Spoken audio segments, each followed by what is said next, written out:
Advanced computer preparation has been driving chess players crazy for the last few decades. As soon as computers became clearly stronger than all human players, I'm not talking about cheating at all. I'm talking about the preparation someone does before a game. Now, in this game from Tani Adewumi, we get to see one of the great strategies people use to combat computer preparation. Word about this game, I had a privilege of meeting Tani Adewumi and his mother at the Southwest Open, which is played near where I live in Houston, Texas. My wife is a FIDE arbiter, and she was an arbiter for that tournament. So I got to meet him, and it was a real pleasure to meet him and, of course, his mother. And I found out that his father, Coyote, who was not there, is a fan of the Chess Dog channel. So a shout out to you, Coyote. Let us jump right in, and let's take a look at how Tani Adewumi deals with the computer preparation issues in chess. He has the black pieces in this game. His opponent, Sam Schmackel, an international master, has white. This was played at the Foxwoods Open, e4, c5, knight f3, e6, d4, cd4, knight d4, knight c6, knight to c3. And we have an open Sicilian on the board. Now, there are basically two effective ways to deal with advanced computer preparation. One is the Carlsen method, where you basically just don't play theoretical chess, and you try to get just a playable position where preparing with a computer is very difficult. The other is really more of a Hikaru Nakamura type approach, and that's what we see in this game, where what you do is you play into a position where your opponent has a position computers actually like, but is really hard to play from a human perspective, and that's what happens here.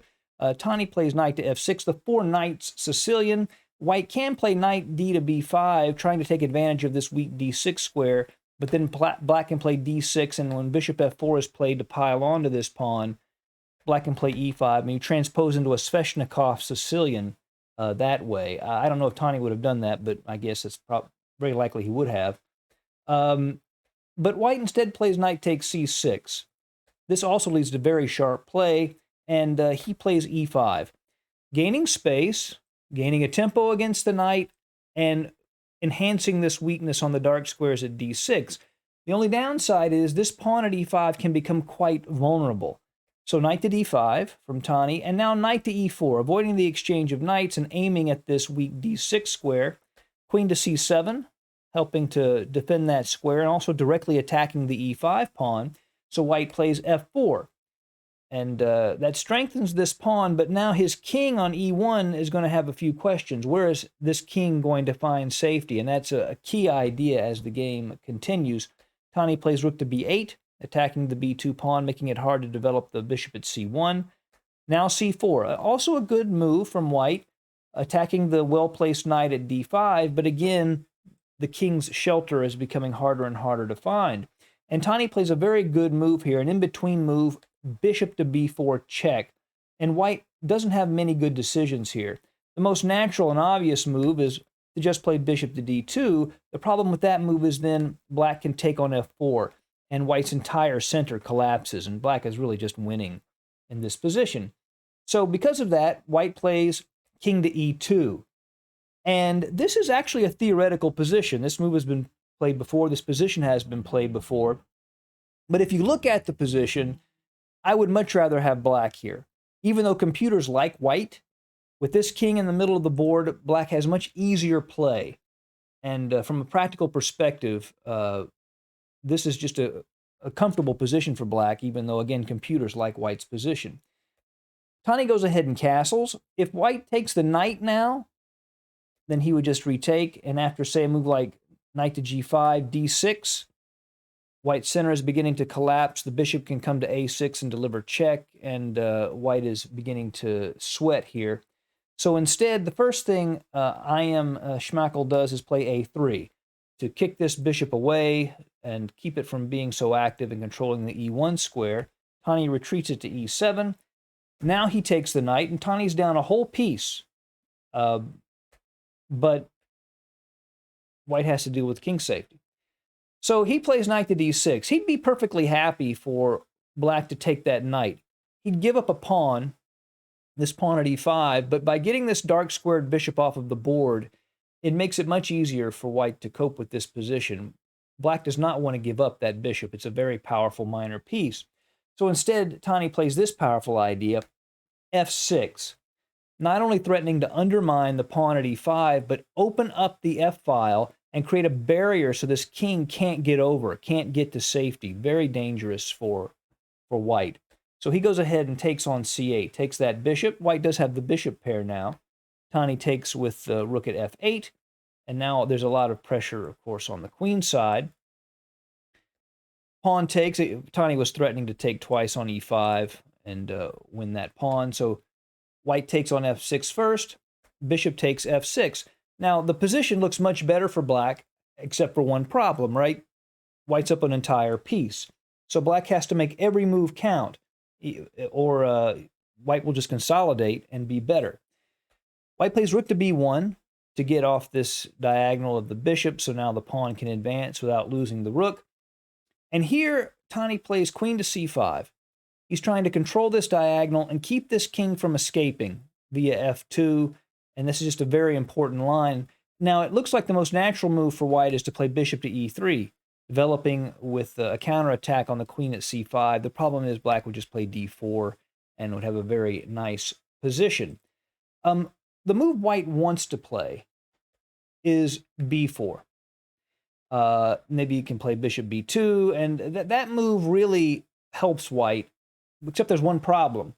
The move queen to c4 check would be played, and that's very tough for white to deal with. If he plays the most natural move, queen to d3, then queen to a2 check, hits the king, puts some pressure on the rook, and if white, say, blocks with the bishop, then this powerful move would come, rook to c3.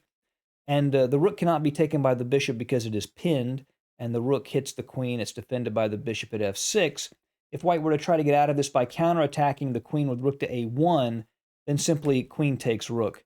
And if bishop takes, and black would have restored material equality, and he'd actually be up a pawn, and white's king, of course, is still in the middle of the board. So, how does white deal with that? He inverts the moves. He plays queen to d3 first. Now, queen to c4 doesn't come with check, and he is threatening to play b4 here and consolidate. So Tani plays a5. He sees what white wants to do, and he controls the b4 square. And again, white is theoretically fine here, but defending a position like this is so hard, you eventually make a mistake. Here, the best move seems to have been b3, but he plays a more natural move, bishop to d2, activating that piece. The problem is he now loses another pawn, and black has two pawns for the piece as well as the vulnerable king, and is doing pretty well here. h4 from white, so the rook can develop via the h3 square. Now Tani plays d6, bidding to march his central pawns up the board with white's king still in the center.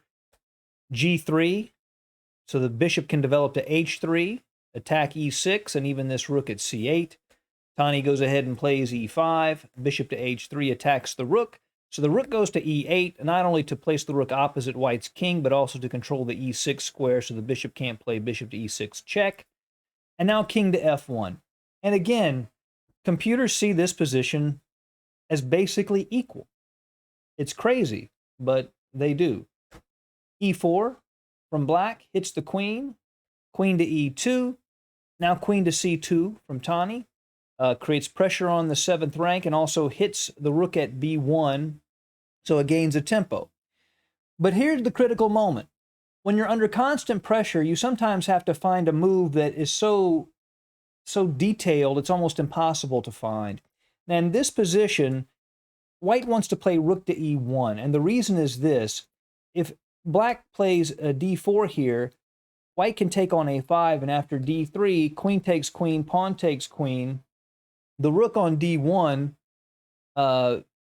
isn't being hit, and so white can play king to e2, so when the pawn advances, he would just give up a rook for a pawn and a bishop and would be fine. We'd be in good shape with the bishop pair. But instead, white plays the much more natural move, rook to d1. And now that variation doesn't work, because here, after d4, if white plays bishop takes a5, d3, queen takes, then pawn takes, gains a tempo. against the rook, and the king can't get off the back rank, and when the pawn advances, he loses a whole rook. So the rook being at d1 is a serious problem, and it's the kind of thing only the top players would really be able to calculate. d4, so instead he plays bishop to f5. Of course, that pins the pawn to the queen, but also puts some pressure on the h7 pawn. The pawn advances, hitting the queen with tempo. The queen goes to h5, obviously with threats against the h7 pawn. Here Tani plays g6. Now, after a destruction sacrifice, which is what white plays, it looks like white has a realistic chance at a perpetual check, but he doesn't because of Tani's next move. Remember, this bishop sitting here at b2 can go all the way back, and it does. The bishop goes to g7, and now there are no easy checks at all. King to g2 to connect the rooks. Tani plays e3, trying to take advantage of this pin. h5, white wants to take advantage of the pin on the g7 bishop. And here he could take the bishop. And after h6, queen to c6 check, king to h3, rook to b7. Black is definitely better here, but Tani's move is even more precise. He just plays queen to c6 check immediately. King to h3, and then sidesteps the pin with his king. If bishop takes pawn, just d2, d2 quickly to follow. So h6 from black, queen to d7 check. And if he plays king to h2, then bishop to b2 saves the piece. So instead, queen to g4 is played, and queens come off the board. Now bishop to d4, and removing itself from the threat, and also defending the pawn at e3. Bishop takes a5, and here again, black has to be very precise. If he plays the obvious move d2, then white can actually give up the bishop for those two pawns. And this is a very hard endgame to win for black, I think. White has the 3 pawns, and this is not an endgame you would want to play. So Tani plays a more precise move. Rook to b3, defending the d3 pawn, attacking white's a3 pawn. Rook to b1. He doesn't exchange rooks. He could, but he plays a better move. Rook takes a3, which also gains a tempo against the bishop. Bishop b4 attacks the rook. Rook to a4. King to f3, trying to bring the king back into the theater of the action where these two pawns are going to advance. Tani plays e2, and he has a threat here. The threat is to just take that bishop at b4, and after rook takes, just plays d2, and that would be it. He would just promote to a queen. So what white does instead is he plays the bishop to e1, trying to keep some control over these blockading squares at d2 and e1, but rook to a2 to control d2, rook to h2 to counterattack the e2 pawn, but he can play d2 anyway. And here, if rook takes e2 check, Tani could respond with rook to a3 check, which pushes the king away from the defense of the rook at e2, and after king g4, black would just win that rook. So instead, he plays bishop takes d2, rook takes d2, rook to e1, trying to pile onto this pawn, but then this beautiful maneuver, rook to d3 check, king to g4, and rook d to e3. And in this position, I am Schmackel resigned, and Tani won a really brilliant, very well played game. Obviously, the threat of bishop c3 attacking the rook on the queening square would be decisive. Tani did very well in the tournament. I think there were maybe 5 grandmasters and a few more international masters. He only finished half a game out of first, so a very good performance from him. I hope you have enjoyed this game, this glimpse into how top players deal with computer preparation. I think is very revealing. I hope you enjoyed it. See you again soon at Chess Talk. Goodbye.